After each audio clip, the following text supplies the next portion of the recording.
Hello everyone, তোমাদের সামনে আজকে আমি নিয়ে এসেছি।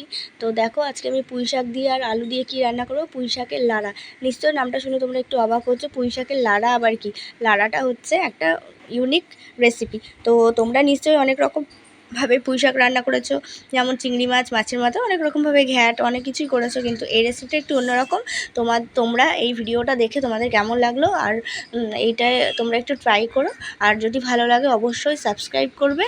আর আমি এই রেসিপিটা কেমন হয়েছে তোমরা প্লিজ কমেন্ট করে আমাকে জানিও। আর দেখো, এই রেসিপিটা রান্না করার জন্য আমাকে একটু বেশি পরিমাণে রসুন ব্যবহার করতে হয়। আর রসুন খাওয়া শরীরের পক্ষে খুবই ভালো। আর রসুনটা দিয়ে আমি একটু রসুন, কালো জিরা, কাঁচা লঙ্কা ফোড়নে দিয়ে আলুটা তুলে দিয়েছি। আলুটা ভাজা ভাজা হয়ে গেছে, আমি ডাঁটা তুলে দিয়েছি। ডাঁটাগুলো ভাজা ভাজা হয়ে গেছে।